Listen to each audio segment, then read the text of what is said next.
El libro de Revelación es un libro que fue escrito para nosotros. No más que hoy en día hay tanta confusión en este libro porque, especialmente en estos días, y especialmente por gente, es muy apreciado este libro por sectas, por grupos que así se dicen cristianos, pero es algo tan simple que la Escritura menciona, que dice: bienaventurado el que lee la profecía de este libro. Bienaventurado. Hay muchos que han metido miedo a la gente de este libro: no lo leas, este libro es para solamente los entendidos, los pastores o los que son de gran teólogos o lo que sea pueden leer este libro.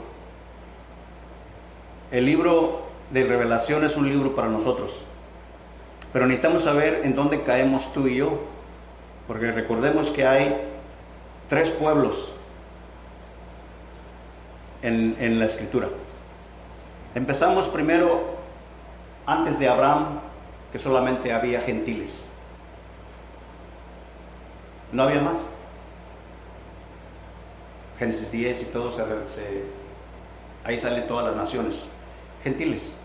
Después de Abraham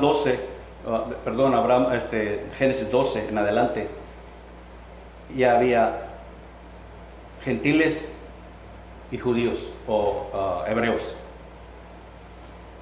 Después de la cruz, gentiles, judíos y la iglesia.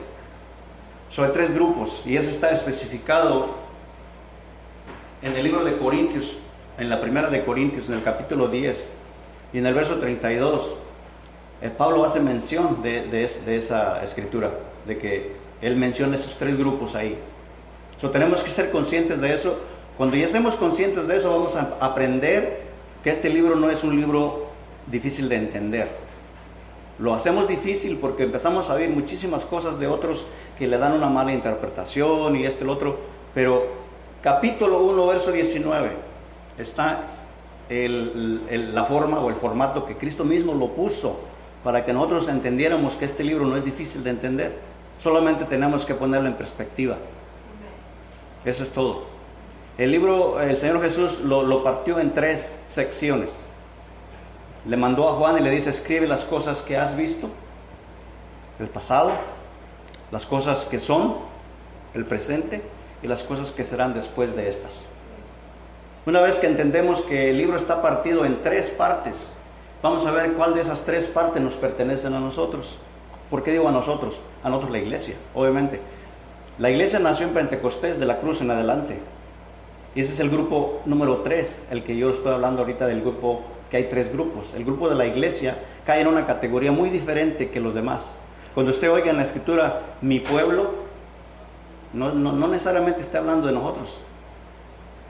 Cuando oiga que dice los elegidos, no necesariamente está hablando de nosotros. Pero necesitamos de entender y leer el contexto de lo que está hablando para entender a qué pueblo se está refiriendo, porque hay 3 pueblos en este mundo. Empezamos con 1. Después Abraham se agregó, ya fueron 2, y después nos agregamos nosotros, ya son 3 pueblos. Escribe las cosas que has visto, las que son y las que serán después de estas. ¿A quién se refería el Señor cuando decía las cosas que has visto? Es un poco complicado, pero el capítulo 1, si no es más, se está refiriendo a las cosas que él ya le había mostrado a Juan que escribiera. Y yo voy un poquito más allá. Yo creo que él le reveló no solamente eso que está escrito en el capítulo 1, sino más bien le reveló todo lo que es el Antiguo Testamento en una forma paradójica, porque era paradoja.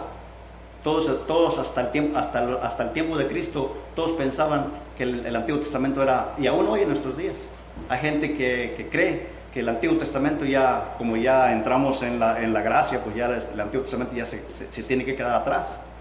Mas sin embargo, van de la mano todavía, porque hay muchas profecías que todavía no se cumplen.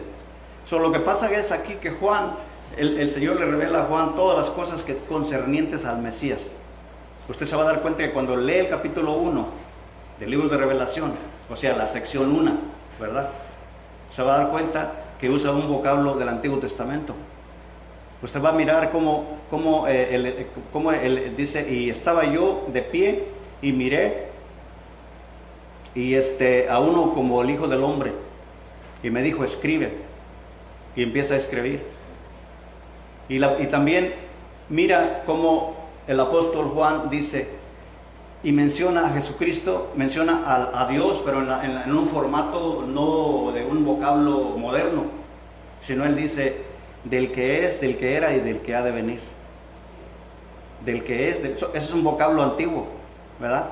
Y luego después dice, y de los 7 espíritus que están delante de su trono. Es un vocablo antiguo, no es un vocablo del Nuevo Testamento. Entonces, ¿qué quiere decir eso?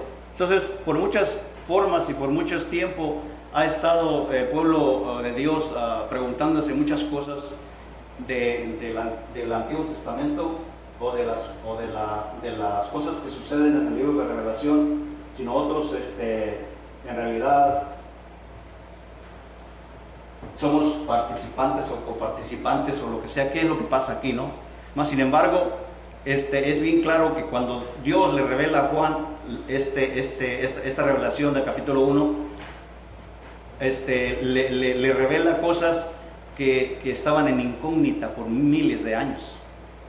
Lo mismo hizo el apóstol Pablo. Dios al Espíritu Santo le revela en el capítulo 3, él lo menciona, el capítulo 3 de Efesios.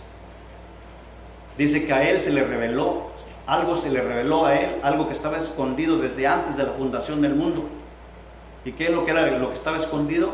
Era la iglesia, el grupo que le estoy hablando ahorita, los que estamos aquí sentados, los que nacieron en Pentecostés, los que creyeron en la cruz y los que van a ser levantados en el rapto de la iglesia. Ese periodo de tiempo estaba escondido en las Escrituras. Mas sin embargo, Dios le revela a Juan todo eso, todas esas cosas, se las revela. Por eso le dice, escribe las cosas que has visto, las cosas que has visto. Y yo sé que es resumido el asunto, ¿verdad? Porque no es algo fácil de poder extraer en un capítulo todo lo que le reveló. Usted se dará cuenta que también en el capítulo 21 de Juan, que dice el Señor, si las cosas que Jesucristo hizo las escribiéramos en un libro, no cabrían ni en las bibliotecas, porque hizo muchas cosas. Entonces, ¿qué estamos hablando aquí?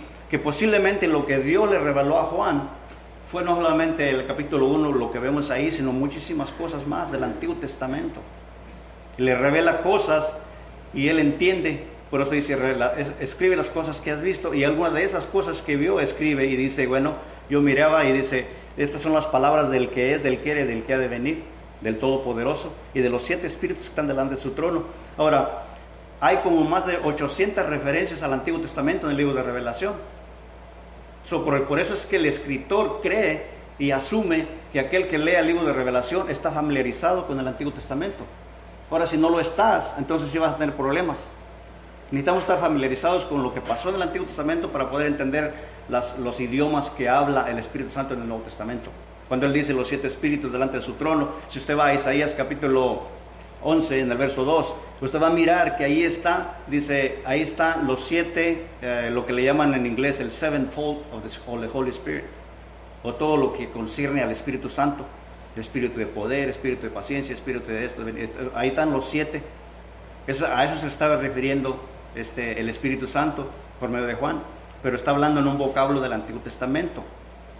Si no, pues fácil hubiera dicho, ¿verdad? Del que es, del que era, del que ha de venir y del Espíritu Santo, porque ya estamos en la era del Espíritu Santo, pero no lo menciona de esa manera porque él se está refiriendo a la revelación que recibió del Antiguo Testamento. Y después pasa, dice, ¿no? Y escribe las cosas que son, ¿no? Las cosas que son aquellas que existían en ese tiempo, para las cuales las cartas iban a ser objeto de. ¿Quiénes eran las cosas que son? Las 7 iglesias. En aquel entonces en Asia Menor había 7 iglesias establecidas, porque ya era tiempo, y el apóstol Juan era el último de los apóstoles. Prácticamente la iglesia ya estaba en apogeo desde hace años, y ya había iglesias establecidas. Pero una de las cosas que nos preguntamos como cristianos es, ¿por qué el Señor Jesús, por qué escogería este tipo de iglesias o este nombre, estas iglesias, si ni siquiera tenían renombre? Porque ya entonces existía la iglesia de Jerusalén, la iglesia de Antioquía, la iglesia de Roma, la iglesia de Éfeso, muchas iglesias estaban en apogeo en ese tiempo, con mucho renombre y fama. ¿Y por qué no escoge esas iglesias para integrarlas en las 7 iglesias, para mandarlas? Lo que pasa es que Dios, el Espíritu Santo, escogió estas 7 iglesias, o sea, las cosas que son, para mostrar el periodo en el que nosotros empezamos a vivir, o estamos viviendo. Las cosas que son las 7 iglesias del Asia Menor, las que menciona la Escritura en el capítulo 2 y 3 de Revelación. Y esas iglesias, en una forma profética, están refiriéndose a la iglesia de Cristo en la tierra. O sea, la estancia de la iglesia en la tierra. Porque cada nombre que esa iglesia agarra o obtiene es un nombre muy relevante para el tiempo en que pasó la iglesia por ahí, la iglesia de Cristo. Cuando me refiero a la iglesia de Cristo, recuerde que estamos hablando de una iglesia, la iglesia en general, aquella que es verdadera y que hace la voluntad de Dios. No estoy hablando de denominaciones, porque las denominaciones son producto del hombre. Las religiones son producto del hombre y del diablo también. Si no me lo cree, lea 1 Timoteo capítulo 4, el verso 1 en adelante. Va a mirar cómo el diablo es el que construye las religiones, el que se las da las religiones al hombre para que él las formule y las siga adelante. Espíritu de demonios,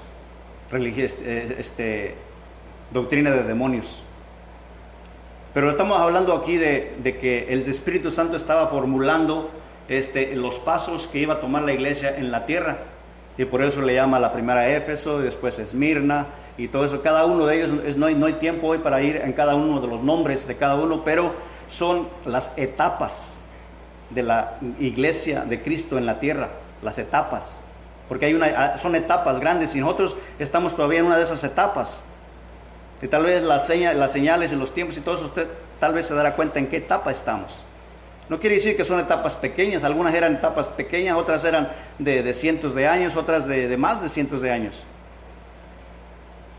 Pero nosotros sabemos que el Señor, el Espíritu Santo, hablaba a Juan y le decía: escribe las cosas las que son y también las que serán después de estas. Ahora, en la categoría que el cristiano debe de saber y de entender que nosotros nos pertenece y tenemos que hacer hincapié y ojo, es en el capítulo 2 y 3 del libro de Revelación.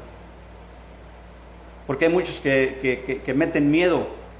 Yo he oído predicaciones de gente que está predicando del capítulo 6 en adelante hasta que todas las calamidades y todas las cosas que vienen a este mundo, es verdad que van a venir. Además, la Biblia no es silenciosa en ese caso.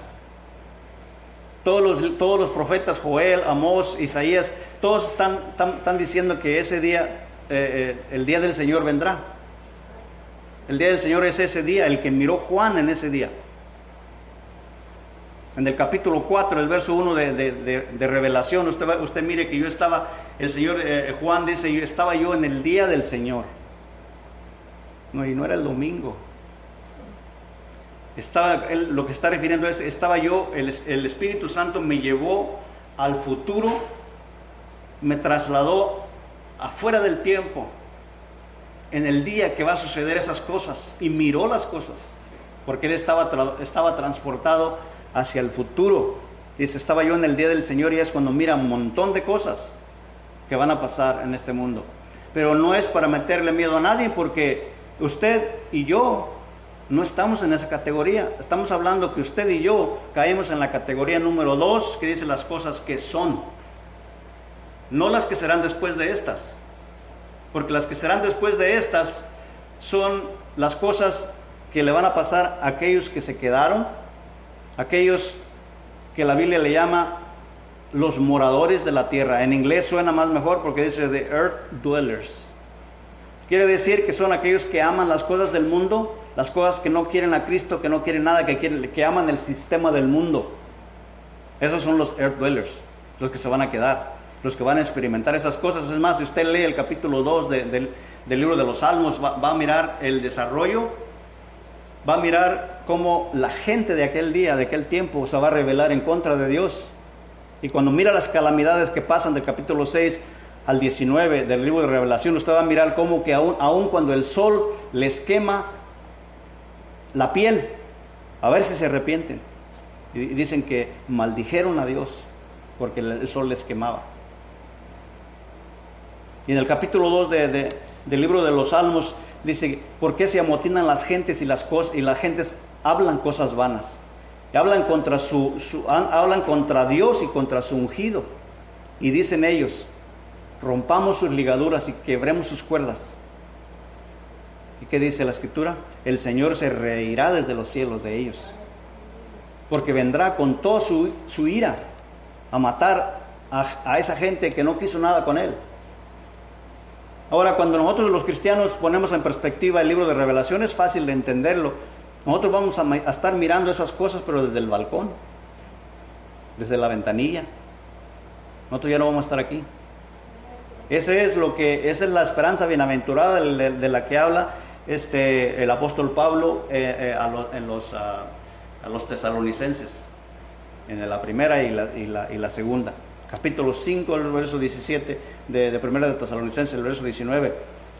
Dice que nosotros, la iglesia, o sea, el grupo de personas que se llama iglesia, nosotros no estamos para ira.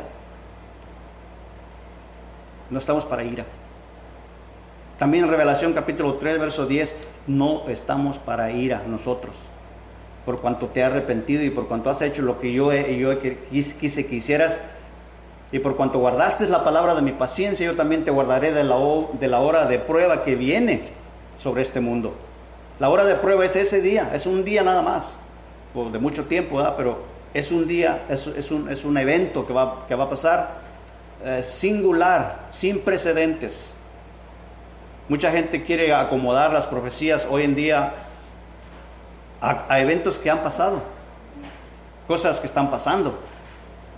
El coronavirus, por ejemplo.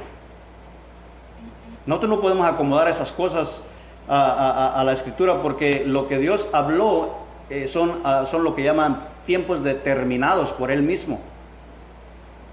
A veces nosotros creemos que las cosas suceden y lo queremos integrar en el libro de Revelación. Luego, a ver, ¿en dónde está hablando de eso? No está hablando de eso. Si quieres mirarlo, mira en el libro de Mateo, capítulo 24, ahí está. Las guerras y los rumores de guerras están ahí. Pero los tiempos que son determinados por Dios, Él mismo los determinó. No podemos cambiarlos. Cuando Él venga a esos días que le estoy hablando, el día del Señor, Él lo tiene ya programado cuándo va a ser. Nadie lo puede impedir. Así como lo dice Gálatas 5, donde la venida de Cristo como un niño, dice: cuando vino el cumplimiento del tiempo, Dios envió a su Hijo. O sea que no fue ni antes ni después. Cuando el Señor Jesús visita a Lázaro, no fue un día después, como muchos creen que... No, fue el tiempo de Dios para hacer ese milagro que tiene que hacer. Nunca Dios llega tarde. Él tiene los tiempos bien predeterminados, y esos son los tiempos de Dios. No podemos nosotros preocuparnos como muchos se preocupan. El pueblo de Dios debería estar así como lo dice el Proverbio 28. El justo vive confiado como un león. El justo. ¿Y cómo estamos hoy? Tomando píldoras, ¿no? Porque estamos confiados. ¿Qué me va a pasar mañana? Lo que sea. El cristiano es el que debe estar más confiado de nada, porque conocemos la Escritura. No debemos de tener temor. El temor es fe en reversa. El temor no es de Dios. Las cosas que has visto, las cosas que son, las que serán después de estas. ¿Cuántos de nosotros hemos malentendido y nos han dicho? Yo hablaba el otro día con alguien y me sacaba una escritura que decía que cómo se le llamaban a los cristianos en el libro de Revelación capítulo 17 y el verso 14. Y decía, y lo leía y digo, ese no es para nosotros, no está hablando de nosotros. No está hablando de nosotros, léalo bien. Lo que pasa es que cuando nosotros no leemos el contexto completo de lo que es, nos vamos a equivocar. Vamos a adjudicar cosas que no son para uno. En el Revelación capítulo 13, Dios habla, el Espíritu Santo habla y dice que el pueblo de Dios fue vencido por el anticristo, ¿verdad? Y después uno se asusta y dice, wow, ya ves, el anticristo venció al pueblo de Dios. No está hablando de nosotros.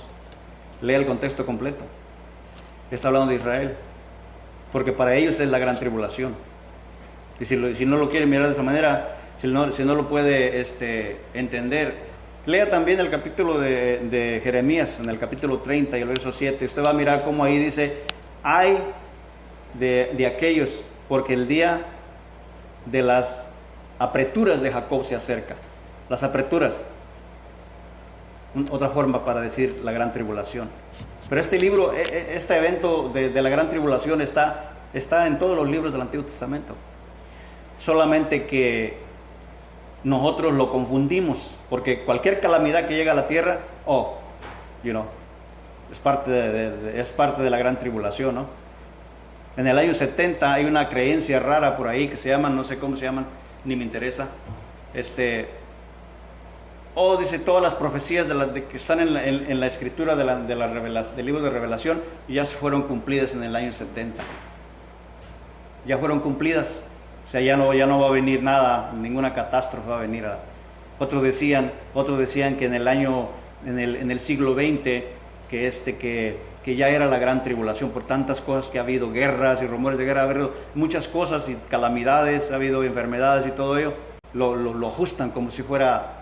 Pero más sin embargo, cuando usted mira la escritura, dice que en ese tiempo, en el capítulo 20, el diablo es atado por 1000 años. Antes de que eso sucediera, tenía que ser atado él y después entrar en el milenio, ¿no? Pero fíjese cómo la gente malinterpreta las cosas, porque por la circunstancia. Eso no es así. Las cosas que el Espíritu Santo muestra para su iglesia es que las cosas van a pasar, pero quiere que entendamos usted y yo qué es, en dónde estamos parados, qué es lo que nos pertenece a nosotros. De la iglesia del libro de Revelación no dice nada, excepto lo que la iglesia iba a pasar en la tierra en una forma no muy agradable, pero ahí tiene un final feliz, porque cuando el apóstol Juan fue llevado al cielo, fue transportado al tiempo de la gran tribulación y miró esas cosas, miró exactamente a eso que usted está viendo ahí en la pantalla, los 24 ancianos. Y cuando empieza el libro de Revelación, dice, yo le he dado esta revelación a Juan en signos o en señales, en signos, usa la palabra en simbolismos. Los 24 ancianos de la escritura que miramos ahí no se muestran en ningún otro lugar más que ahí. Y también usted mira que en el capítulo 3 del libro de Revelación, el Señor le da una explicación a Juan y le dice que los 7 candeleros que has visto, que las 7 estrellas, los 7 candeleros son las 7 iglesias, y él estaba en medio de las 7 iglesias, en medio, porque así empezó él, en medio.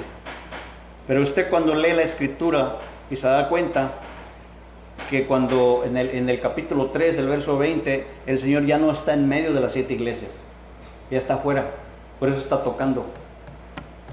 Y aquí que yo vengo y toco a la puerta. Si alguien me oye, yo entraré y cenaré con él y él conmigo. No creo que se está refiriendo a cuando hacemos el llamado al altar. Sí lo puedo usar así, pero en realidad el contexto completo de eso es que el Señor ya durante el periodo de la iglesia en la tierra ya lo habían excluido ¿Por qué? Los sustituyeron por cosas, por rituales del hombre, porque ya no necesitamos a Dios aquí, ya no necesitamos al Espíritu Santo aquí, ya tenemos suficientes miembros, suficiente dinero, ya no necesitamos... Lea lo último que le pasa a la iglesia de la Odisea. Esa es la última etapa de la iglesia. Y eso va concordando con todo lo que estoy diciendo. ¿Me explico? Hay iglesias hoy en día que ya no dejan que sermones de 15 minutos, 10 minutos, la alabanza de 2, 3 alabanzas y ya, y todo lo demás, ¿qué? ¿Por qué? Porque quieren colectar el dinero. Son iglesias que tienen hambre, y son iglesias exactamente de lo que está hablando ahí la Escritura. Dice, tú dices que eres rico, pero en realidad tú eres pobre y desventurado. Déjame darte oro de mi oro, para que seas rico. Déjame darte de mi colirio para que veas, porque estás ciego. Y déjame darte de mi ropa para vestirte, porque estás desnudo. No queremos que Dios nos hable de esa manera a nosotros, ¿verdad? No queremos, porque nosotros sabemos que la iglesia de Cristo es una iglesia que va a pasar por grandes tribulaciones, pero no pasará por la gran tribulación. No pasará, porque hay escrituras, muchas escrituras que lo dicen de esa manera. Bien fácil. No vamos a pasar por ahí. El apóstol el apóstol Juan miró, y a ese grupo de personas, claro que son más, la iglesia son más que esos, pero ese es un simbolismo de la iglesia. Por eso, mire, ellos cuando cantaban la canción de los redimidos, y dice el Señor, gracias, oh Señor, oh el Cordero de Dios, porque nos ha redimido de toda nación y lengua. Los ángeles no son redimidos. Necesitamos entender eso, que hay muchas personas que quieren sacarle la vuelta y decir, no, es que esos eran ángeles. No, ¿cuáles ángeles? Los ángeles también estaban ahí.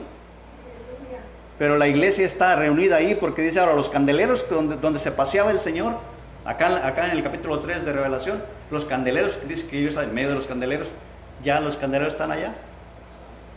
O sea, son simbolismos que está diciendo la iglesia, ya no está aquí. Porque le dice, ven, hasta que le dice en ese diálogo que tuvieron con Juan, le dijo, ven acá, ven, sube acá. Y se lo llevó en el Espíritu al día del Señor. Y lo que escribe de ahí es lo que le pasa a la iglesia, lo que le pasa al mundo, lo que le pasa. Y en realidad muchas gentes que no creen eso no tienen no tienen este argumento en realidad. Porque yo había hablado con personas así y les digo, ok, ¿somos la iglesia de Cristo, sí o no? Sí. ¿Somos la novia de Cristo, sí o no? No, pues que sí. ¿Y Él es el novio, sí o no? Pues sí. Ok. ¿Y las bodas del Cordero que se están efectuando en el capítulo 5, la novia está allá o no está? Se quedan pensando, se quedan patinando, porque ¿cómo puede estar un novio sin la novia, no? Y están en las bodas. Por eso le llaman bodas, porque está la novia con él. Nosotros no estamos aquí en la gran tribulación. No se deje engañar por gentes que creen ese tipo de doctrina. Yo tengo muchísimo tiempo hablando con personas de este tipo de creencia, haciéndome creer que nosotros vamos a... ¿Quiénes somos nosotros para no pasar por la gran tribulación? No, yo sí sé quién soy. Soy la novia de Cristo.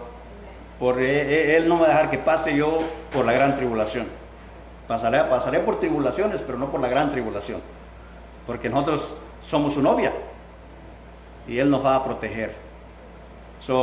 Quiero terminar con esto porque es importante. Recordemos que cuando usted lea el libro no se asuste. Lo que le pertenece a usted como iglesia, solamente es capítulo 2 y capítulo 3. Es todo. El pasado ya fue pasado. El futuro, el 6 en adelante no nos toca. Nos tocará del 21 en adelante.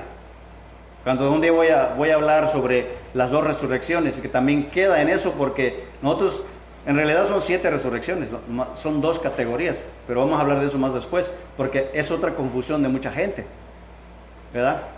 La resurrección de Cristo, amén, pero son 7 en el lado bueno, son 6 en el lado bueno y 1 en el lado malo. Y es donde el Espíritu Santo te dice, bienaventurado el que tiene parte en la primera resurrección.